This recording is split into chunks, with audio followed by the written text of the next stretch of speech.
Autism is a neurodevelopmental condition that affects how a person communicates, interacts with others, and processes the world around them.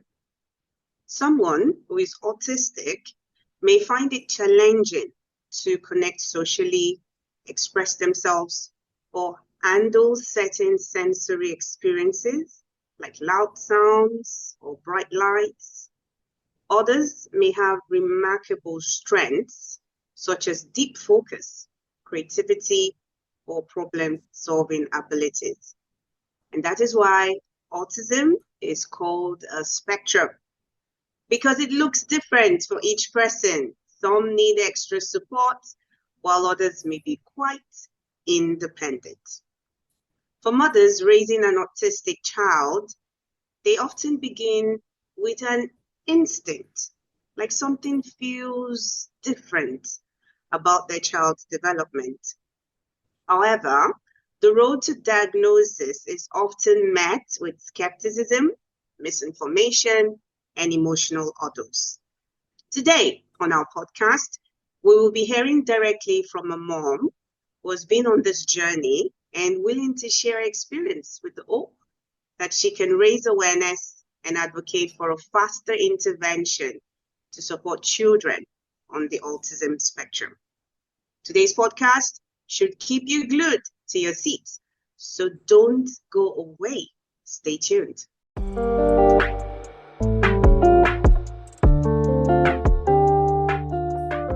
Welcome to the Help We Need podcast, where we explore topics that empower women and support their well-being. I'm your host, Fumike Moronkeji. Today, we will be speaking with a mom who is happy to share experience with us on our personal journey to discovering that our child is autistic and learning to adapt to his needs as she raises him. On today's episode, my very special guest is Dr. Aloysia Ogle, who is a medical doctor with significant years of experience working in the South African private and government health industry. She has a master's degree in special needs education and is also the author of a children's book that creates awareness about autism. Thank you, Dr. Aloysia, for joining us today to discuss your journey as a mom raising an autistic child. It's so good to have you here with us today on our podcast. Thank you so much for having me, Fumike, on your podcast to discuss this topic that is very close to my heart. Absolutely. I'm extremely grateful that we have you on today's call.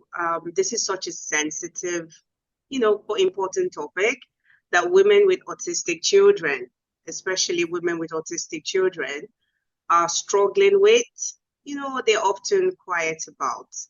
So I think it's important that we hear from someone that has gone through the experience herself. And as a mom, I believe that you can speak to our hearts. And I'm looking forward to what we will learn through our sharing today. So thank you so much for just making yourself available. With your very busy schedule, we really appreciate it. Okay, so first, before we kick off, I would like for our audience, our women on our podcast today, to get to know you a bit more. So tell us about yourself. Okay, so as you've already said, I am Aloysia Ogle. I am South African, but I have lived in the UAE for about 8 years.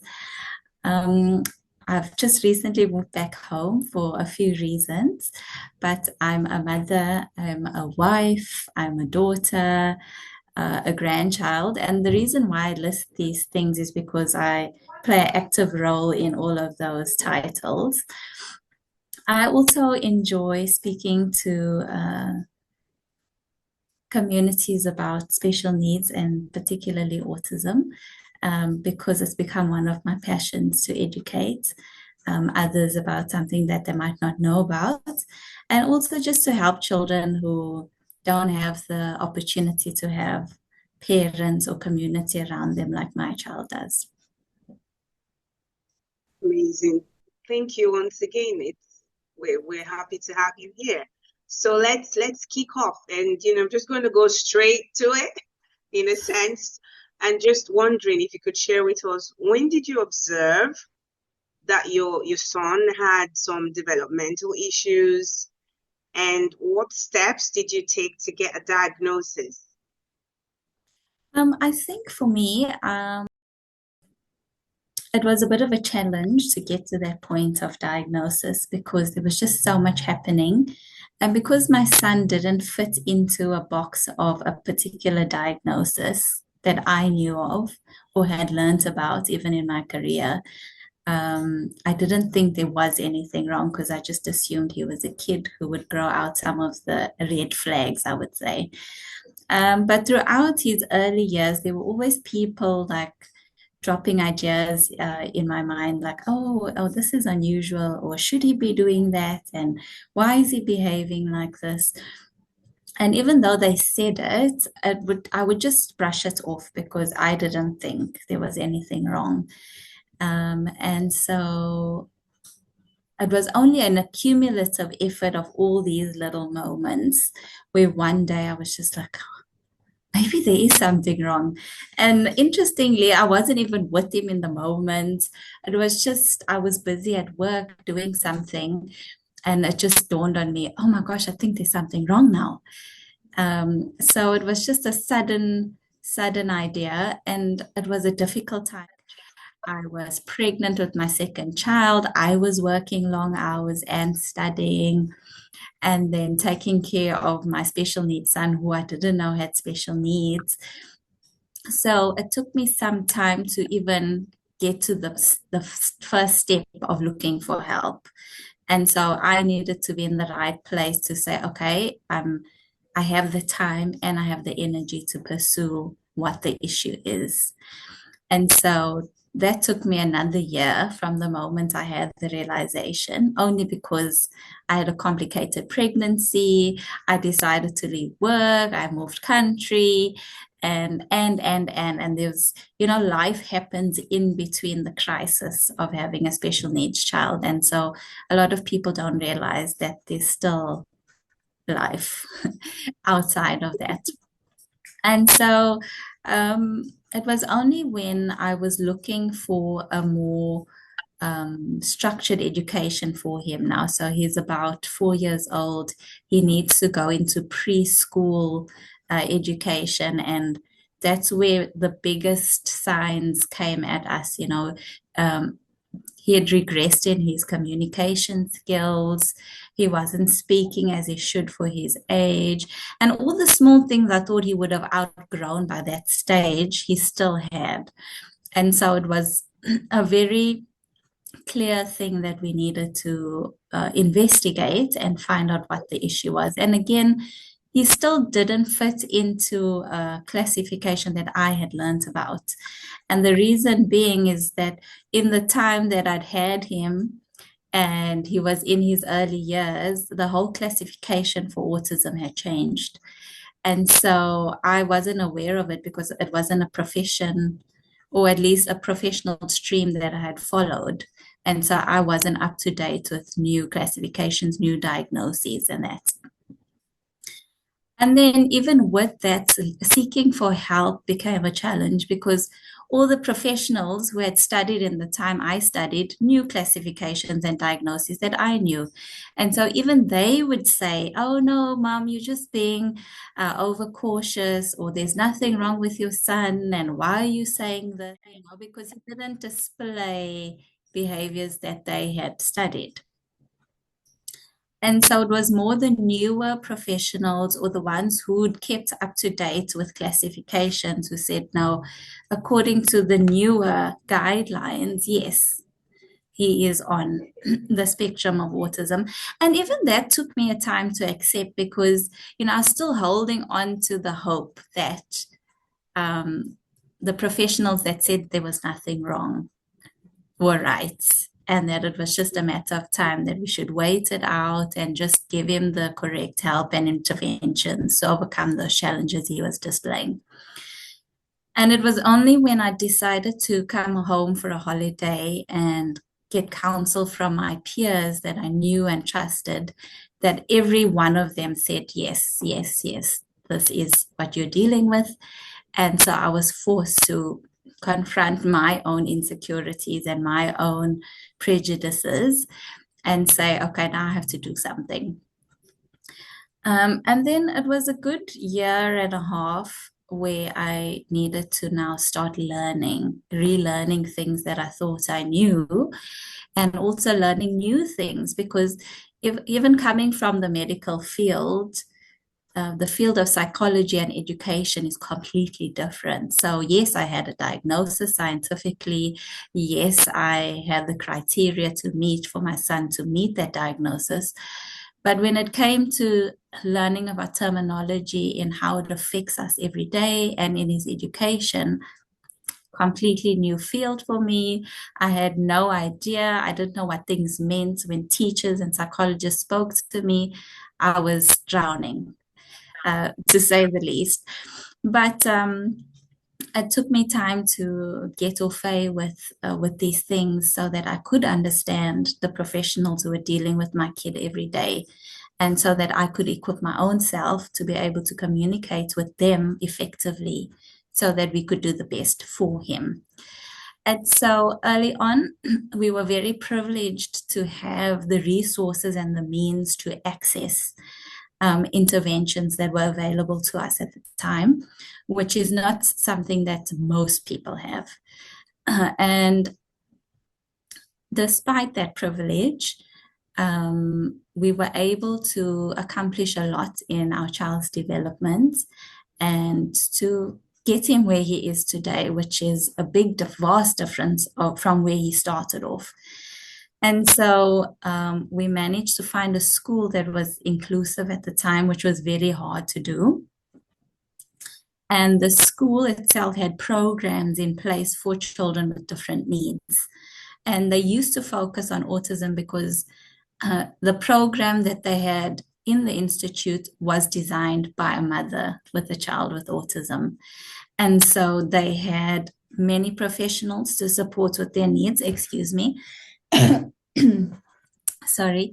And so we had speech therapy available, we had occupational therapy available, we had applied behavioral therapy available to us. We had a unique teaching plan created specifically for our son, and it was a huge benefit to his development, but it was not cheap. And so many sacrifices had to be made in the family so that we could provide that for him. Now, another thing that we found very challenging was even just coping with this diagnosis and helping our son, because we lived in a country where we had no friends, we had no family. And it was a lot to deal with emotionally, psychologically.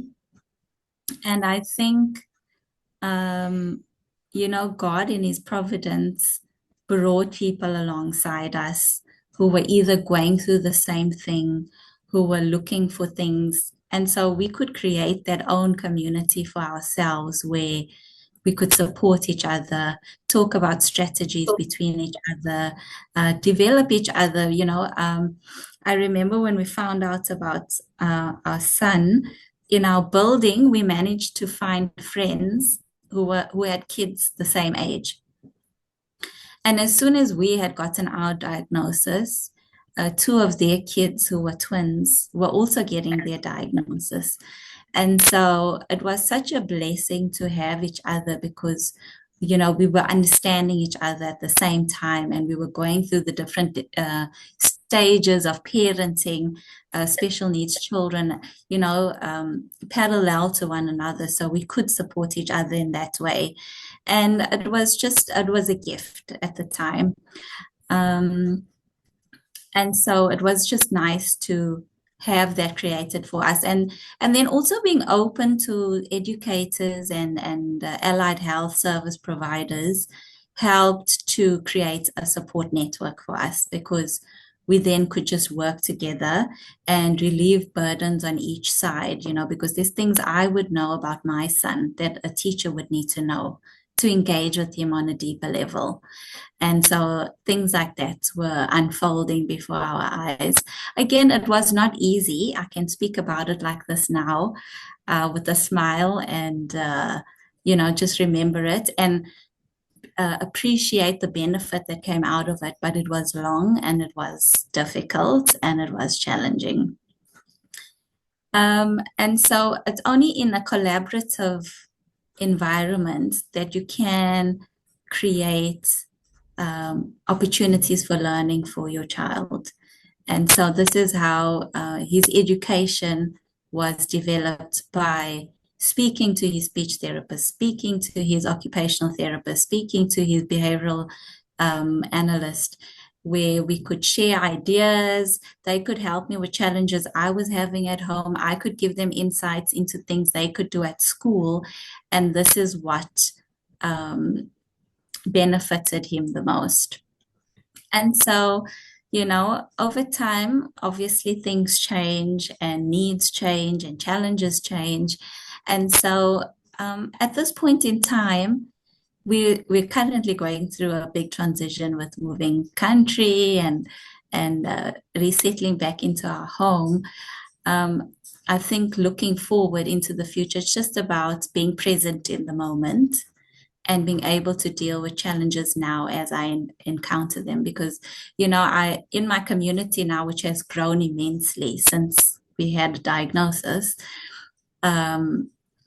we have peers who have children who are very young and they're going through the just diagnosis phase, or we have peers who have kids who are adults or teenagers and they have a vast array of different challenges now. And so I can look at them and be fearful for the future. But my son is different and my challenges are going to be different to theirs. And even though I can draw from their strength and how they've coped with things, I also don't want to fall into the trap of being afraid of the future, and rather being present in the moment and using the tools and resources that I have available to me now to best help support myself while I support my son through his journey. Thank you. I mean, these are words of wisdom, to be honest. But I just want to take a step back to really just acknowledge you and just thank you for being so courageous. I mean, to even come on our podcast today to share your story, I can sense it can be hard, right? Just to replay. But I like the words you've used. You've talked about, building a support system for yourself and not only lending in, but also getting support from that community. And when we collaborate, there are wins, right? Even in that scenario. So thank you for just putting that out, because I think it's helpful for women listening to you. I mean, we're all from different, we come from different areas in the world. So maybe some are more advanced than others in terms of the support for the autism community. But again, remember when we spoke about the concept of autism earlier on as I began the podcast, I think something that is important to call out as well is that every child is different. Every child is unique. And like you said, there are different stages. Some people are just learning their child to understand what's going on. Some people are already in the teenage phase. Some people are moving into the adult phase. And every child's case, every child's, how they show up is different. And you've talked about not leaning into fear, but just taking the day as it goes, being present. And, whatever happens, we would work with whatever we can work with and would move forward. So I like our women on the call to kind of lean into that. Don't lean into the fear, lean into the support, lean into the community, lean into family, lean into friends, and just focus a day at a time, and things would evolve and we'll find a way around it. So thank you for those words of encouragement, and just thank you for also sharing. You've talked about a lot of things, and I think as we go along in the podcast, we'll get to the emotions and how you were able to cope with that. But I'm just curious because now that you have a community, obviously the boys, the girls that are on the autism spectrum. And I'm just wondering, does it differ in boys compared to girls? Or is it just the same? We're to expect that the same things would come up for boys that are autistic and the same will come up for girls that are autistic? Or based on the gender, I mean, I don't know, are boys handling it better than girls? I don't know, but I'm just curious to get your perspective from the community. Okay, I think previously the idea was that boys had autism more than girls did. And I think it's just the way that boys presented at the time, and also the way that the classification was at the time. So pre 2013, 2012, there were two specific diagnoses according to the American Psychiatric Association. So you either had autistic disorder, which had a specific criteria to be diagnosed. And they were finding many boys fell into that box of autistic disorder. And then there was also a condition called Asperger's syndrome, which is more the savant, very gifted, very talented individuals who had the criteria to meet that diagnosis. And a lot of the time it was also boys, but there were girls that had savant skills. And so in the 80s, lots of researchers were finding that, these kids who have challenges, but they don't meet the criteria to fall into these two specific diagnoses. And so it was only over time and with research that they decided to call it a spectrum. And this incorporated the one extreme of autistic disorder and the other extreme of Asperger's syndrome. And now we have something called the autistic spectrum, or at least autism spectrum disorder. And so this allowed for many kids who didn't fall in those categories to come on board and have a diagnosis where they could get help and that they needed. And so since then, they found that actually girls and boys present equally with ASD or autism spectrum disorder. It's just because each one is unique, their presentation is different. And so yes, boys can also have this, but a lot of the time girls have the ability to realize early on that they are different, and they are able to look around and mimic what other people are doing. And so it's when they come home where they are able to just be themselves, and when they are themselves, they've taken on this burden of hiding who they are. As soon as they relax at home, then the behaviors come out, and that's where they become difficult and challenging, and they have outbursts. And they become particularly difficult in the teen years because that's when their hormones are raging, they're dealing with body changes, and they have to struggle with masking in the community. And so a lot of the time the girls become diagnosed in the teen years as opposed to early on, only because they had developed skills early on to mask. Saying that though, even though most or many girls can do that, there are girls who are on the more severe side or more challenging side, I should say. I'm going to try and be as politically correct as I can, but please forgive me if I'm not and someone out there is listening. But yes, there are girls who can display more challenging behaviors much earlier on, like boys. And yes, they might look like they are fewer, but generally, it's now the understanding now is that autism affects girls and boys 50-50. And some of the reasons are what I've expressed now. And yes, boys can also mask and hide their differences only because they've had a negative response to just being themselves. Yeah, absolutely. And it's a tough world out there. I mean, not being on the autism spectrum, we have to deal with challenges ourselves. And I can just imagine now there's an extra layer of challenges because you're not accepted, right? You can tell that people kind of tend to move away. I mean, for those kids that even can go to school, they sense that. And I mean, normal child is bullied and now, they're on the autism spectrum. So you can imagine it's almost like it's a lot to deal with. So in a sense, what I can hear you say, it's 50-50. There is no particular way of looking at it to say maybe girls are more impacted than boys. A child is a child, regardless of whether they're a boy or a girl. Um, Boys can mask, girls can mask it, but at some time it may become very preeminent and obvious. And interestingly, you find that as people grow up, they now tend to realize that they were on the autistic spectrum. I met a teacher a while ago, in my son's school. We fell into this conversation, and she was like, she discovered she was autistic. This is a grown woman, you can imagine. And she said, in a way, it was kind of relieving for her because she could finally put a name to what she was going through. That family didn't understand, people around that didn't get her. And then it was kind of like it lifted the whole weight off her shoulders.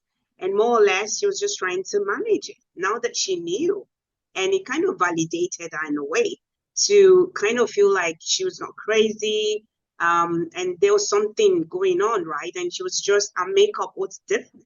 So it's interesting for you to share your insights because there are social interaction challenges. There will definitely be communication differences, and because they're kind of, I mean, this is from my understanding. Some engage in repetitive behaviors, they form the routine, they're used to it that way. So just being dynamic might cause a bit of a challenge.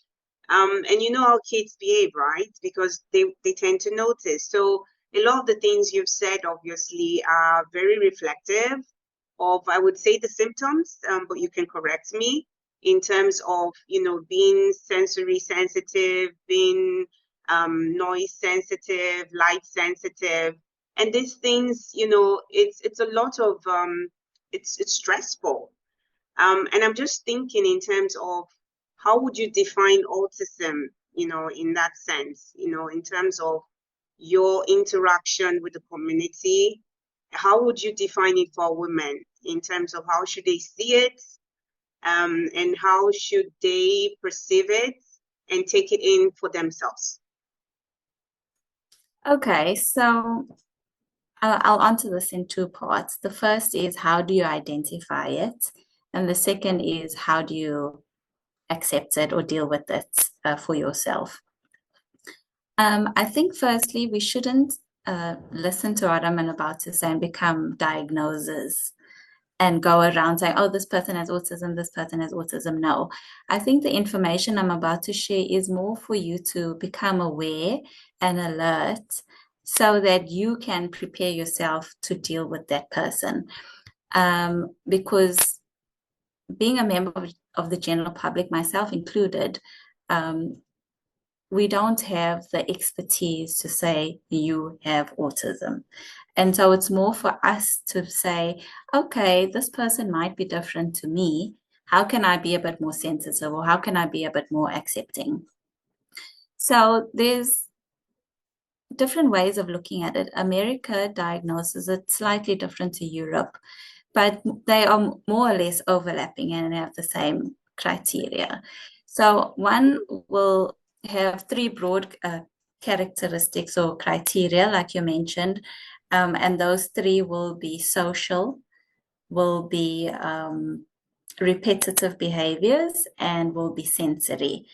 The other group just has two big categories, mostly being social interaction and repetitive behaviors.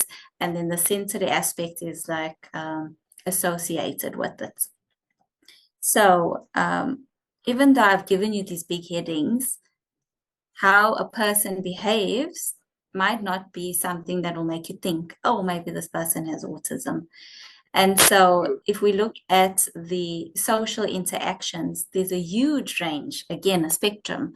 So someone might be nonverbal and not be able to speak.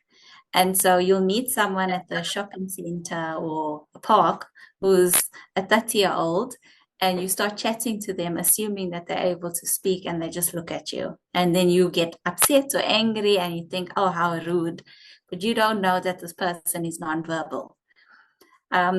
And you'd probably be more patient with a kid who's nonverbal because you'll just assume they're shy and they don't want to speak to a stranger. But it's just about interacting with people with grace wherever you go and not just jumping to conclusions. So communication impacts the social interaction. So that big category is social, okay? Then they could have the ability to speak, but when they speak, it's inappropriate or incoherent.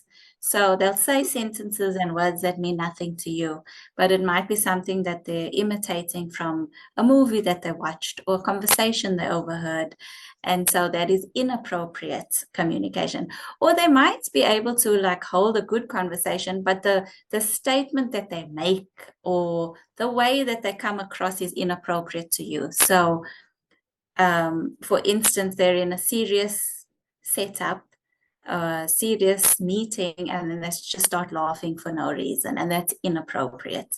And so they might be verbal, they might be able to communicate effectively, but their behaviors are just a little bit odd, and you're just like, is that normal? Or why are they doing that? And you know, if you question why is someone doing this or saying that in that way, then that's like, oh, okay, maybe they're a bit different. And so that's a skill that they have not been able to develop or outgrow that challenge, and that's where they're at that time.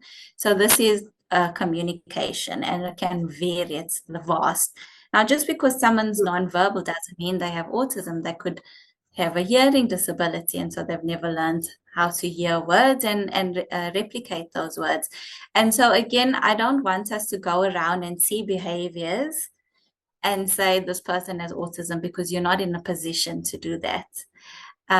It's more just, okay, there's a difference here. How can I be kinder? As opposed to, you know, getting infuriated and treating someone badly because you don't know better. Then the repeated, yeah. Yeah, sorry, I like the word you used around being graceful, you know, just some grace, you know, in just some grace and maybe a bit of patience as well. And if you are more comfortable, you can even use it as a learning opportunity, or because you know people on the spectrum are always learning and they're always trying to get help to learn to be better and do better. And so even if you just said, you know, that was a little bit inappropriate, maybe you can do this next time, they would be so grateful for your help and your support. And in fact, you know, a lot of people struggle with mental health problems because of the negative reactions people have to their everyday living. And so, you know, they get to a place where they just feel like, what is the point of living on this earth if nobody wants them and nobody loves them? And, you know, and they do learn. They do learn and they do reevaluate themselves and they do better the next time. But we have to be there to support them through it and not make them feel rejected. Okay, so we were going on to repetitive patterns of behavior. So this could look like anything. So you did mention just now, Fumeke, that they do have these routines that are unusual and they might seem like OCD, or they have to do the same routine every single day. But sometimes it's not even that. Sometimes it's just sitting and, you know, bouncing their leg up and down, or jumping in the same spot, or flapping their arms, or moving their bodies in an unusual position repetitively. And so this is what that could look like. the repetitiveness of the things that they do. It could even just be a phrase that keeps saying the same word over and over, or asking the same question over and over. And so it could get frustrating and annoying for the person having to watch or hear these things. But again, it's just about, yes, you've said that already to me. Is it okay if I respond at a later time? Or is it okay if you wait a few minutes before you ask me again? Or just being patient with the person. And this is somebody who's obviously verbal. If it's somebody that's non-verbal, sometimes the social inappropriateness with the repetitive patterns of behavior mean they're coming into your personal space and making you feel uncomfortable. And why are they here so close to me? And, so sometimes the categories kind of come together, or the traits come together and can be overwhelming and can be quite frustrating. And not just for you as a passerby, but can you imagine a parent who has to now deal with this, and the amount of patience that parent has to practice every single day. And then it also comes into the aspect of understanding a parent who's had to have so much patience for their child for this long time, and now they have an outburst in interacting with you, and it's like, why are you speaking to me like that, when their last thread of patience has been bust on you, and you have to endure the wrath of that. So again, I'm going to repeat the word patience with the child or the person with autism, and patience with their parent as well, because it's hard. It's so hard. I can't emphasize how hard it is. Okay, so we've spoken about communication, we spoke and social interaction, and then we have the repetitive patterns of behavior. So the other thing people on the autism spectrum have is sensory processing challenges, like you said. And so every sense that they experience is either heightened or less than what it should be. So they can present with seeking that sense or avoiding that sense because it's so overwhelming. And it goes, like you said, hearing, seeing, smelling, tasting, touching, and also a sense called proprioception, which is the person's perception of their body in space. And so, my son struggled with this, and we needed to do many exercises with him to become more stable on his legs, because he couldn't feel himself in space. He was always throwing himself on the floor or running into walls. And so we needed to do, and even now, if you look at him, he looks like a very unstable, clumsy person. But for some reason, he doesn't fall anymore. He doesn't injure himself anymore. Like I get panicky because we have a small baby in the house, and he's always carrying the baby, and he's going to drop the baby, but he doesn't. So, so this is the other thing, and so now I have to juggle, when to say be careful and when to just like sit back and watch and not make him feel like he can't interact with his sibling. So that's another challenge. But again, the sensory processing also comes out in behaviors. So if someone is, what example can I use? If someone's throwing themselves down on the floor, a lay person will not think, okay, this person is struggling with a sensory challenge. Crazy, what's wrong with them? You Right. react.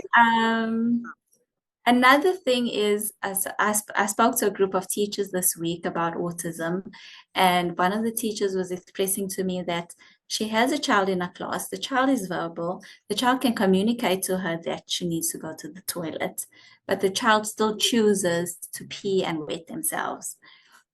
And so at this point, we don't know why the child is doing that. But I gave her the task to go and find out. Maybe the child just likes the feeling of moisture on their body. And so that sensory stimulus is feeding a hunger in her body where she just wants to be wet. And yes, it's disgusting and gross, but maybe there's another way where before she uses the toilet on herself, the teacher takes her to the toilet to just put water on her arms or put water on her ankles or something to meet that same stimulus for the child. And so again, seeing behaviors might not make you think. You'll just think, oh, that's disgusting, or that's wrong, or you can't do that. But instead of thinking like that, maybe just thinking, what need is this behavior fulfilling for this child? And then looking around and thinking, okay, maybe they're looking for this need, or maybe they're avoiding this thing. And so that's why they're behaving like this. It's particularly difficult in children who and adults who are nonverbal because they can't communicate to you what they are trying to do, or what need they're trying to meet. And so as the community, we have to step in and make the sacrifice on their behalf because it takes time and energy. And I just find in today's time, we don't have enough capacity to be that for each other. We don't have the time or the energy for one another. And so that has to be a conscious effort on our part. So interesting. And there's a lot that I've learned from what you've shared, especially when it comes to the sensory sensitivities. And just asking, what is this behavior fulfilling for that child? Because I think without the understanding and the awareness, we go out of point. We call people out unnecessarily because we're only, I think, reading the behavior from a particular lens, and just the awareness that they're not doing it purposefully. There's a reason. I think it just takes away the unnecessary, I would say, pushback that children on the autistic spectrum, they feel or they experience. And just the lack of understanding, really, I think it's the problem. When people don't know, they would act in certain ways, but the more they know, they become, like you in your words, more graceful, more patient. So for us women on the call who are listening, and if you do have a child or a loved one that seems to be, again, I like what you've said around, we're not the experts. We need to get them tested, assessed to be able to determine, because autism is a spectrum, right? But at least just being aware and then taking the next step, I think it changes the game completely. I would never have imagined that a child on the autistic spectrum that kept wetting themselves, I would never have to, and I've volunteered to, in classes where we have autistic kids, just to be like a helping hand. And interestingly, yeah, we did have a boy in the class that, repeatedly was wetting himself, but I just felt like maybe they wanted attention, and they weren't getting enough. I would never have thought that there is a need that the wetness gives them, and in a way it gives them some form of, I won't use the word gratification, but just eases them and calms them down. Could be it. And that's why they did what they did. So you just providing perspective and enlightening us. It changes everything, Aloysia, completely. And I think the most important thing is just being aware, knowing. It may not be for you, it may be for someone else, and just being a little bit more patient, a little bit more graceful. And also for us women to also understand, it's not just children that are on the autism spectrum.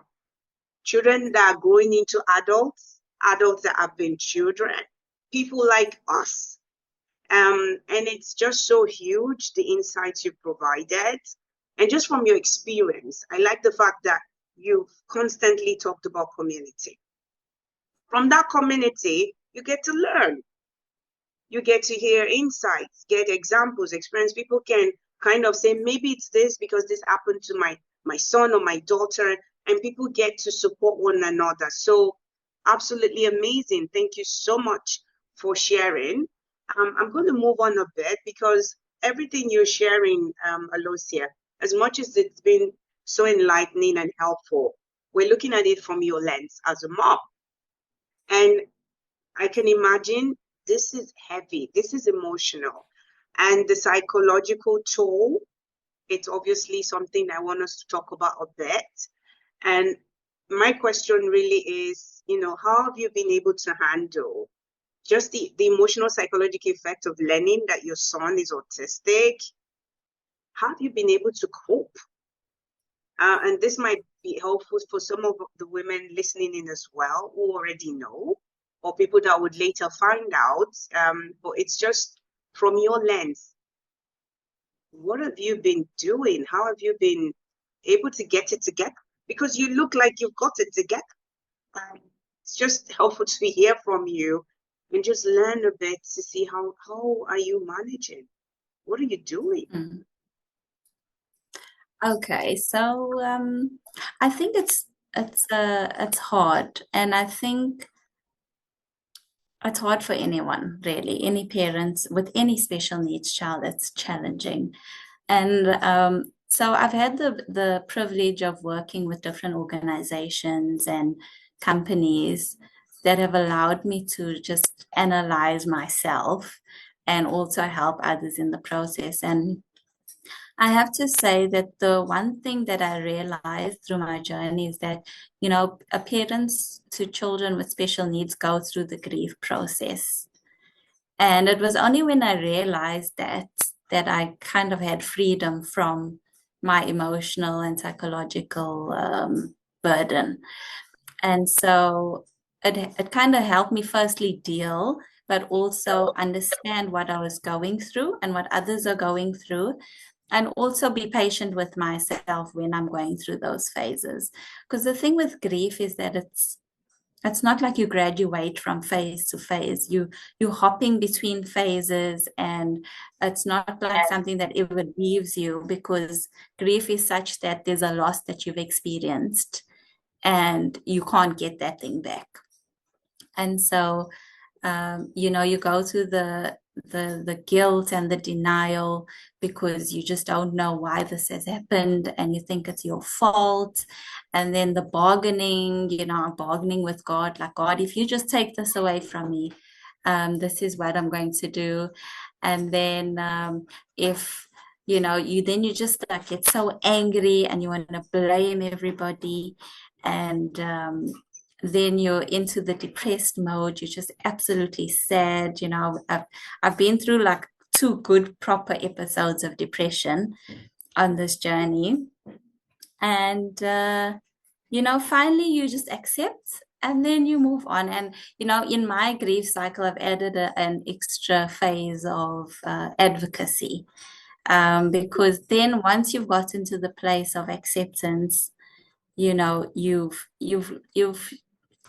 run the race, you got the t-shirt, you're drinking out of the mug, and now you can help others with your knowledge and your information. But it doesn't mean that I won't be depressed again after that, or that I won't be like, God, if you just take this one thing away, I'll do this. And so again, I am human. I might look like I have it together today, but this evening I'll be like a headless chicken, and I'm okay with that. And I'm at a phase now where I'm not looking for community that doesn't want to be part of my or my family's life.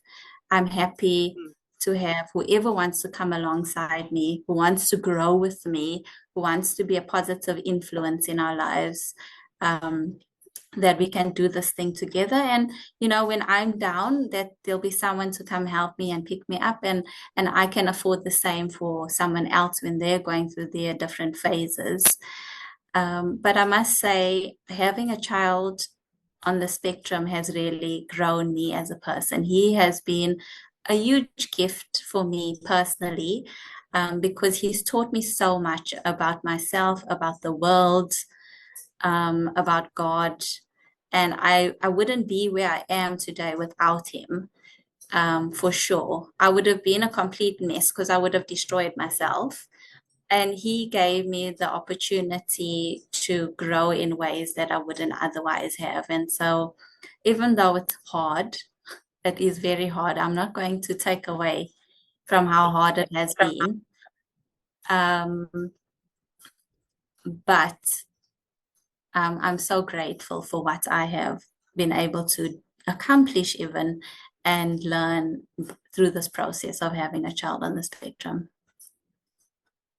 Thank you so much, Aloysia, for just being so personal about what you've gone through. I mean, you've talked about grief. You've talked about, at some point there was denial, and then you just had to go through the motions, and that kind of led you on, that path to being so depressed with everything that's going on. Why can't this just work? Why do I have to have this extra burden in addition to everything else? Why can't I be? And these are questions that we ask ourselves. These are questions that are out there. Why can't I be just like the other mom? Why can't I just live my life like it's normal? And, in a sense, these are valid questions. But what I hear you say is not just sit in the moment, but then the question that we should be asking should be the right type of questions. Now that I'm saddled with this, what do I do about it? How can I live my life in a way that I can move on? It doesn't stop me from existing, from just being who I am.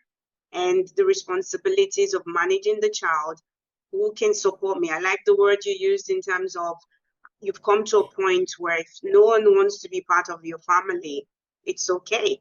You are happy to be part of people or communicate or connect with people that want to be part of your family. And I think that's what women need to focus on instead of what I can't have and the fears and just the more stress you give yourself. You need to step back. If they don't want to be with you, it's fine. You go with people that will want to be with you. And there's a community out there that would open their arms, that would embrace you, that would support you. Look for that community. Look for those type of people. Engage with friends that care and just focus on moving forward. It's so helpful that you said these things because on the day-to-day, this is when the rubber hits the road. From a day to day, how as women can we just get on? How as women can we thrive? If we need just to talk to ourselves and say, hey, move, and not live in the shadows and just step out of those shadows and try and do and make up or work out for ourselves as women. So this has been so helpful, and thank you so much for sharing. So, dear listeners, as we wrap up this conversation, remember every mom's journey, with a child that is on the autism spectrum is unique. No one has to walk alone. I think Aloysia said that over and over and over again. You don't have to work alone. You don't have to do this solo. So I would just encourage our mothers, or caregivers. We are the advocates. We are the warriors. We are the champions. You are the champions for the children you love. The journey of discovering autism is not always easy, but within every challenge lies an opportunity to grow, to learn, and to fight for the support that our children deserve. Your voice matters. Your instincts are powerful as women. Do not ignore it. You need to lean in and push through, seek understanding, check resources, stand strong in the face of doubt, because you're the ones that would pave a world that embraces neurodiversity with compassion and acceptance. Remember, autism is not a disease. It is not a roadblock. It's a different path, one that is filled with unique strengths, perspectives, and possibilities. And with love, with awareness, and with action, every child can flourish. So please keep learning, like Aloysia said, keep speaking, and most of all, keep believing in the incredible potential of your child. You're not alone, and together, I believe that's what we're doing with this podcast. We can create a world that sees, that hears, and uplifts every voice. Thank you so much for tuning in and joining us on our conversation today. I hope it's been extremely helpful. Don't forget to subscribe, share with your family and friends, and keep encouraging them to do the same. Keep listening to the Help We Need podcast. Stay tuned in for more episodes on living your best lives. And until next time, stay empowered and remember to empower him.